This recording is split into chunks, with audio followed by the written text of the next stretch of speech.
Allora, ritorniamo, dove aggiungere qualche cosa Gino Ferrarese relativamente a questa questione? Volevo solo dire, per chiudere la questione sull'ISEE, che al di là delle proteste che possono fare i CAF, dovrebbero muoversi anche gli enti che beneficiano di queste cose, per cui viene fatta l'ISEE. Mi viene in mente, come abbiamo detto, i comuni, gli stessi comuni, ma anche le regioni, ma anche le università, perché molte prestazioni delle università sono collegate all'ISEE e non può essere che questo è un problema esclusivamente dei CAF, perché i CAF, come è stato detto, fanno tutta l'elaborazione della pratica, ma per il cittadino e nei confronti di un terzo che è lo Stato, le regioni, i comuni oppure le università in questo caso. Quindi l'appello è: non solo i CAF dovrebbero protestare per questa iniziativa, ma anche tutti i soggetti istituzionali che sono coinvolti. Ecco. Assolutamente, no, questo è determinante. Noi staremo a vedere quindi quel che succederà. A questo punto vi aggiorneremo. Chi è iscritto nel listato fino al 15 maggio è fortunato a questo punto, perché chi è fuori dalla prenotazione non è che può affollarsi, chiedo conferma, davanti ai CAF, giusto? Certo. Ecco, perché si lavora su prenotazione, per cui no, perché magari adesso uno va direttamente al CAF a bomba. Anche no, perché siamo in periodo di dichiarazione dei redditi. Quindi... esatto. Allora, questione APE. Spieghiamo che cos'è, chi ne ha diritto, insomma ci sono tante, l'APE social, cosa comporta, abbiamo delle slide anche di supporto che così cerchiamo di essere più esplicativi possibile. Viene proiettata la slide. Noi siamo alla vigilia del 1° di maggio e il 1° di maggio, come convenuto con il governo, parte l'operazione APE, che è anticipo pensionistico. Il 1° maggio parte un anticipo pensionistico che viene definito APE social, perché ricordiamoci c'è anche l'APE aziendale, o c'è anche, diciamo, ci sono varie forme di anticipo pensionistico, però qui parliamo dell'APE che a noi, poi c'è anche l'APE volontaria. Ovviamente sono modalità queste qui diverse, perché l'APE aziendale ci deve pensare l'azienda e qui bisogna poi prevedere la contrattazione con l'azienda e che dovranno essere fatti degli accordi con le aziende. L'APE volontaria sappiamo che è molto onerosa, ecco, per quindi i soggetti e che, diciamo, si crea una sostanza, lo Stato farà un prestito che poi il pensionando dovrà restituire nel corso del tempo, ma noi pensiamo che questa formula dell'APE volontaria sarà una modalità che verrà usata solo in casi di estrema necessità, perché lo utilizzerà solo le persone che non hanno alternative o senza reddito o un minimo di reddito attraverso un anticipo pensionistico. La cosa invece che è stata introdotta con la contrattazione che il sindacato ha realizzato nel scorso mese di novembre e che poi si è tradotta in un accordo è l'APE social. Che cosa vuol dire l'APE sociale? Vuol dire che se io ho 63 anni di anzianità, posso, come dice la slide, e compirò i 63 anni entro il 2017, avrò diritto a fare una domanda. Però attenzione, qui ci sono dei limiti.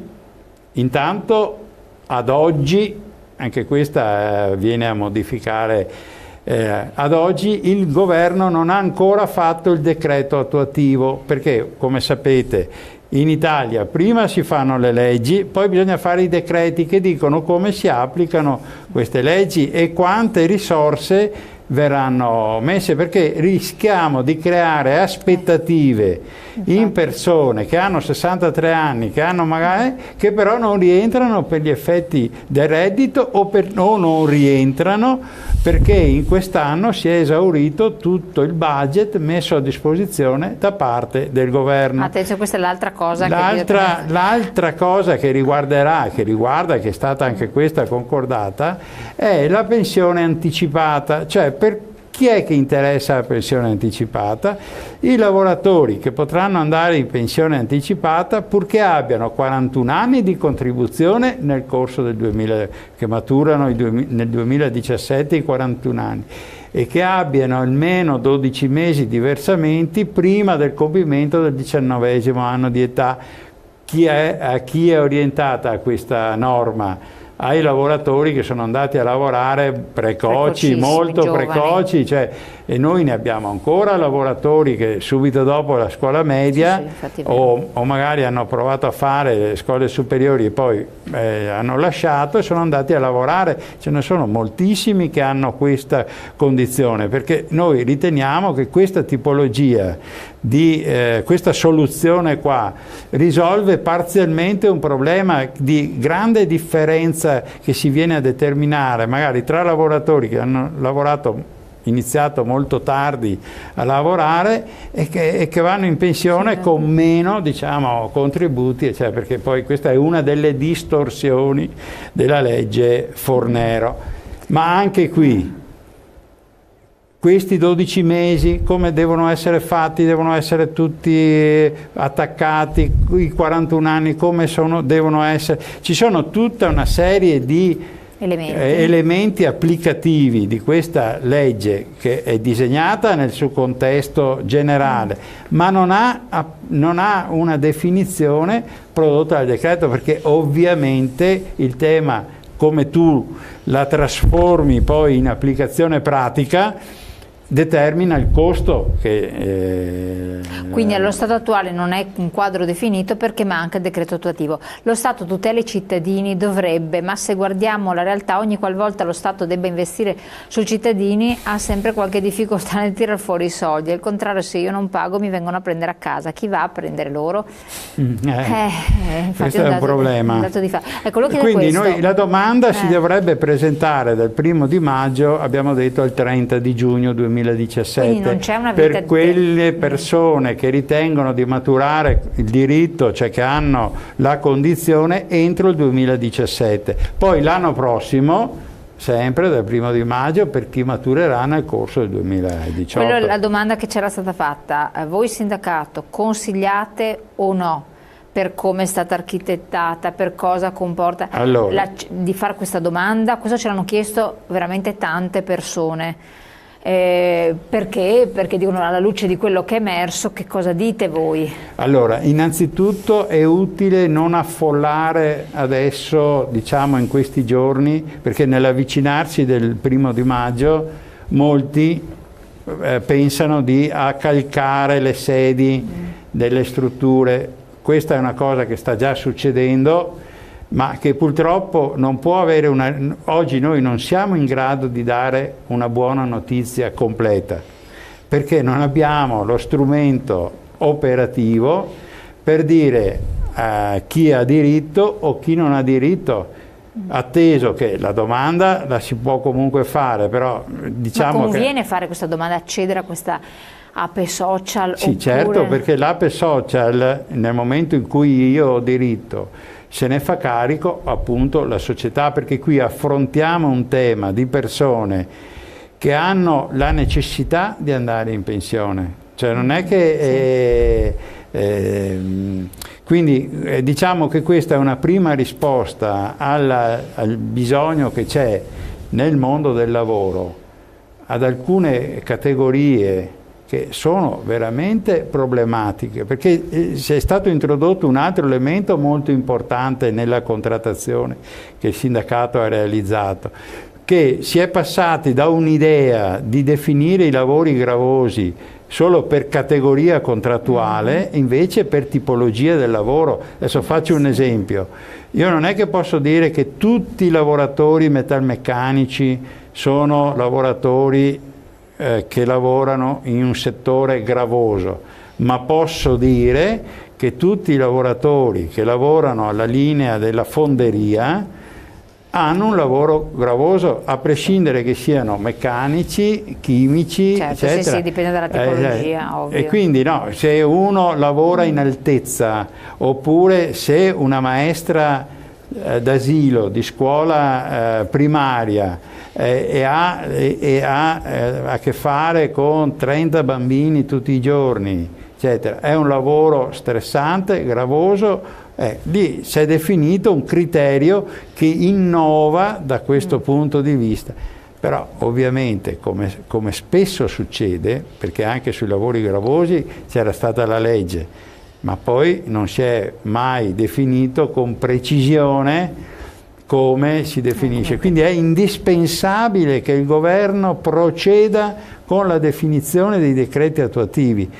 Ad oggi a noi non risulta, non so se sono la valutazione di qualche mega scienziato, però oggi siamo venerdì, il 1° maggio è tra qualche giorno e abbiamo la netta sensazione che rischiamo di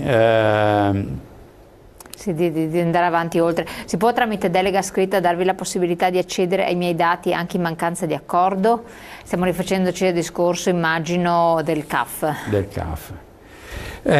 Questa è una bella domanda. Il tema non è se hanno diritto o no ad accedere ai dati, il tema è che senza la convenzione che regola il rapporto tra l'istituto, noi per esempio come sindacati dei pensionati possiamo accedere alla banca dati dell'INPS, ma lo facciamo sulla base di una convenzione. Abbiamo stilato una convenzione che dice che io devo garantire che le persone che utilizzano devono avere una password, un PIN, un codice, cioè ci deve essere una convenzione che regola la possibilità di accedere a determinati dati, perché non è che io posso dare mandato a un terzo, perché il soggetto qui in discussione è o l'INPS o il comune, la regione, eccetera, ma per accedere a quella banca dati là io devo avere una convenzione che regola questa procedura. Poi certamente devo dare la delega al soggetto. Quindi manca un presupposto fondamentale a questo punto. Certo, manca la convenzione, questo è il punto, perché io dovrò comunque dare chiedere al CAF di poter operare in nome e per conto mio. E devo autorizzare il trattamento dei dati. Infatti ma il CAF... Diciamo che la procedura è attualmente, il CAF fa la dichiarazione, la manda all'INPS perché l'INPS controlla che i dati che sono stati fatti dal CAF, perché ha una banca dati l'INPS, tra cui anche quella pensionistica, se quei dati sono corretti e rinvia al CAF dicendo bene, la dichiarazione che mi hai mandato è una dichiarazione che va bene. Quindi se non c'è la convenzione tra il CAF e l'INPS, l'INPS non risponde, anche se viene mandata una qualsiasi dichiarazione, qua si deve accedere, l'autorizzazione è anche all'utilizzo della banca dati dell'INPS. Questo è il vero problema, il vero nodo. È un problema grosso, quindi, e questo esclude che un commercialista possa farlo assolutamente. Vabbè, bloccato tutto, fantastico. A meno che non faccia una convenzione. A meno che non facciano una convenzione a brevissimo tempo, quindi questa è un'altra cosa auspicabile. Tornando quindi all'aspetto dell'APE, lei che si occupa appunto di contrattazione sociale, c'è qualcos'altro da dire? Allora, al di là dell'aspetto pensionistico che ha illustrato adesso Daniele, noi ci stiamo muovendo come sindacato di pensionati in tutti i territori per verificare l'attuazione di questa legge regionale che ha messo insieme le USL, questa legge numero 19. Sappiamo che da 21 USL siamo passati a 9, che fondamentalmente, tranne che per Vicenza e Venezia, tutte le altre province hanno un USL provinciale. Noi siamo molto preoccupati che questa unificazione delle USL, fatta perché si debba risparmiare, questo può anche andare bene, anzi va bene, si faccia esclusivamente per risparmiare e quindi non ci sia nessun beneficio per i cittadini, prima considerazione. Seconda considerazione, mettendo insieme ambiti territoriali molto vasti si corre il rischio che non c'è la rappresentanza, tra virgolette, del popolo non c'è la rappresentanza dei sindaci, la conferenza dei sindaci diventa un'assemblea enorme. Dall'altro lato c'è il pericolo che non c'è nessun rapporto con le organizzazioni sindacali. Noi siamo dell'avviso che questi organismi, quindi istituzionali, il comune ma anche il sindacato, debbano trovare dei luoghi dove si ragiona rispetto ai servizi che si erogano ai cittadini. Noi come sindacato in questi mesi ci siamo mossi per conquistarci questi tavoli, per cui da Padova piuttosto che Treviso, piuttosto che Vicenza, piuttosto che Belluno, ci siamo mossi per costituire dei tavoli e creare un confronto con i comuni e con le USL.